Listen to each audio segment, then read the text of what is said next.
సతీష్ రెడ్డి గారు మామూలుగా వైసీపీ గూండాలని వైకాపా మోకని ఇట్లా పులివెందుల్లో ఉన్నారని ఇది అటు ఎల్లో మీడియా కానీ చంద్రబాబు నాయుడు గారి ప్రజల్లోకి ఒక విషయాన్ని ఎక్కించే ప్రయత్నం నిరంతరం చేస్తూనే ఉంటారు.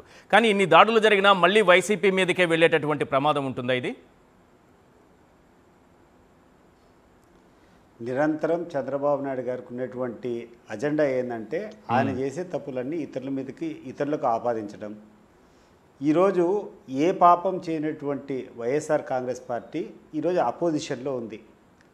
ఒక సంవత్సరం 2 నెలల నుంచి అపోజిషన్లో ఉంటే వాళ్ళు చేసేటువంటి ఫెయిల్యూర్స్ని కప్పిపుచ్చుకునేదానికి రకరకాల అభియోగాలు. ఈరోజు కూడా మీరు ఒకసారి చూడండి, వాళ్ళ యొక్క పత్రికల్లో ఈనాడులో కానీ, లేకుండా ఉంటే ఆంధ్రజ్యోతిలో కానీ, లేకుండా ఉంటే వాళ్ళ టీవీ5, వాళ్ళ ఏబిఎన్ ఆంధ్రజ్యోతి, ఈ ఛానల్స్లో 24 గంటలకు ఒకటే ధ్యేయం, ఎట్లా జగన్మోహన్ రెడ్డి గారిని డిఫేమ్ చేయాలా, జగన్మోహన్ రెడ్డి మీద ఏ రకంగా అబాండాలు వేయాలా. ఇది తప్పితే వాళ్ళ పేపర్లో ఏమైనా పని ఉందా? ఒక్కరోజైనా కూర్చొని ప్రోగ్రెసివ్గా ఏదైనా చెప్పేటువంటి పరిస్థితులు ఉన్నాయా ఈశ్వర్ గారు? అవి పక్కన పెట్టేసి 24 గంటలు జగన్మోహన్ రెడ్డి నామజపం చెప్తే ఇంకోట్లేదు. అండ్ ఒక విషయం వాళ్ళు మర్చిపోతున్నారు. జనానికి ఈరోజు ఒక టీవీ5 లేకుండా ఒక ఏబిఎన్ ఆంధ్రజ్యోతి, ఒక ఆంధ్రజ్యోతి, ఒక సాక్షి లేక ఒక ఈనాడు పేపర్ కాదు, రకరకాల మాధ్యమాలు ఉన్నాయి. ఈరోజు సోషల్ మీడియా చాలా యాక్టివ్ రోల్ ప్లే చేస్తూ ఉంది.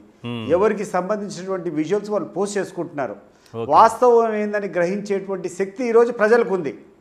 ఈరోజు నువ్వు ఎన్ని అబద్ధాలు చెప్పి నువ్వు ప్రజలను పక్కదావ పెట్టించాలన్నా కూడా అటువంటి పరిస్థితులు ఈరోజు ఎందుకు లేవంటే, దానికి ఉదాహరణ ఇటీవల జగన్మోహన్ రెడ్డి గారు ఎక్కడ పోయినా కూడా లక్షల జనాలు వస్తున్నారు. ఎందుకు వస్తున్నారు?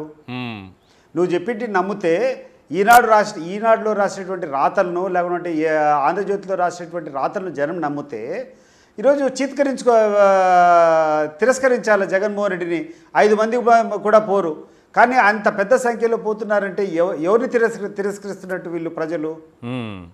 అది వీళ్ళకి అర్థం కావడంలే. వీళ్ళు ఎంత పెద్ద ఎత్తున జగన్మోహన్ రెడ్డి మీద దుష్ప్రచారం చేస్తారో అది వాళ్ళకు తిరిగి బూమరాంగ్ అవుతూనే వస్తూ ఉంది.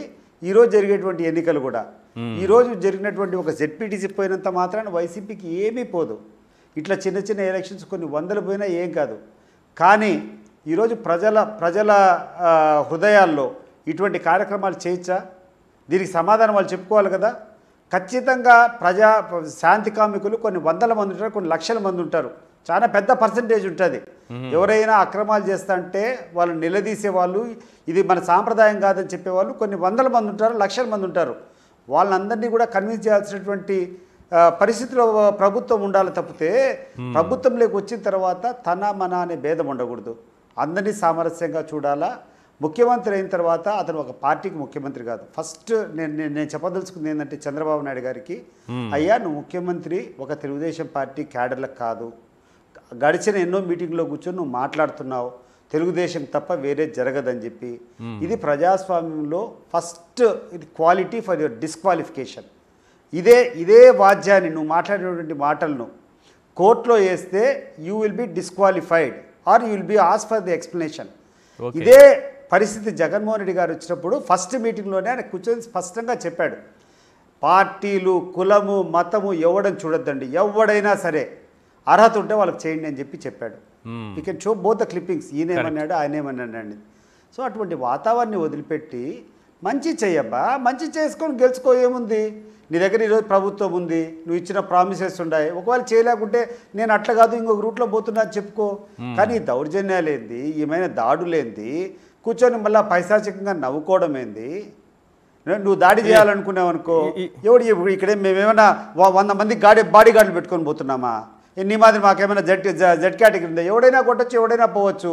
ఎవడైతే రక్షించాలో ఆ పోలీసులే కూర్చొని వాళ్ళకి సపోర్ట్ చేసి పంపించేటువంటి పరిస్థితులు చేస్తాడు. కానీ పరిస్థితులు ఇంత దారుణంగా ఉన్నప్పుడు మీరు కూడా జాగ్రత్తగా ఉండాల్సిన అవసరం ఉంది కదా సార్. ఈ రకంగా దాడులు జరుగుతున్నాయి. ఈరోజు రమేష్ యాదవ్ కానీ, రాము కానీ, వాళ్ళిద్దరు నిన్న సురేష్ రెడ్డి, అమరేశ్వర్ రెడ్డి, జాగ్రత్తగా ఉండకపోతే ఏం జరుగుతుందో చెప్పలేని కొంతమందికి. అంటే ఇప్పుడు ఎటువంటి పరిస్థితి ఉందంటే, ఒక వ్యక్తిగతంగా ఒకరినో ఇద్దరినో కాపాడుకునేటువంటి పరిస్థితి రక్షణ ఇచ్చేది కాదు. ప్రజాస్వామ్యంలో ప్రతి ఒక్కరికి స్వేచ్ఛగా తిరిగేటువంటి వాతావరణం కల్పించాల్సింది పోలీస్ డిపార్ట్మెంట్. వాళ్ళకి ఎంత కావాలంటే అంత ఇంటెలిజెన్స్ ఉంది. ఈరోజు ఫోన్ల దగ్గర నుంచి ప్రతి ఒక్కటి ట్యాప్ చేసుకొని ఎక్కడ అభద్రత జరుగుతుందంటే కూడా ముందే కూర్చొని దేశాన్ని కాపాడేటువంటి పరిస్థితిలో వాళ్ళు ఉండరు. ఎక్కడైనా దాడులు జరుగుతాయంటే ముందే ఇంటెలిజెన్స్ తీసుకొని పోయి వాళ్ళ మీద ఆపేటువంటి పరిస్థితిలో ఉండరు. అట్లాంటిది ఈరోజు పోలీసే కూర్చొని ఒక స్పాన్సర్డ్ ప్రోగ్రామ్గా. మా బాధ ఏంటంటే ఒకవేళ తెలుగుదేశం పార్టీ నాయకులు ఒక చీప్గా వ్యవహరించినారే అనుకోండి, చిల్లర రాజకీయాల కోసం ఏదైనా పాలుతి పడినాడు అనుకోండి, పోలీసుల అధికారులు కదా దీని అంతా కంట్రోల్ చేయాల్సింది. వాళ్ళు ఎందుకు చేయడం లేదనేది మా బాధ. దానికి తోడు కూర్చొని రాజకీయ స్పీచ్, పోలీస్ స్టేషన్ పోయి అయ్యా ఇట్లా జరిగింది దాడి, నిన్న జరిగింది, మళ్ళీ అదే మూకలు కూర్చొని మళ్ళీ ఈరోజు చేస్తుంటారు, మళ్ళీ వాళ్ళు స్వేచ్ఛగా ఎన్నికల ప్రచారంలో పాల్గొంటారంటే ఆ గతంలో కంటే మేము బెటర్ పోలీసింగ్ అని చెప్పి ఆయన మాట్లాడినటువంటి ధోరణి చూస్తే చాలా బాధ కలిగింది. ఈశ్వర్ అంటే ఇంకా మరిన్ని దాడులు జరిగినా ఇలాగే స్పందిస్తారా? అంటే పోలీసులో మేలుకోకుండా ఉంటే కనీసం నేను అనుకుంటున్నా ఇప్పటికన్నా పోలీసులో కొంచెం చలనం వస్తుందని. నిస్సిగ్గుగా చేస్తే జరుగుతాయి. ఈరోజు కొన్ని జరిగినాయి, రేపు కొన్ని ప్రాణాలు కూడా పోవచ్చు.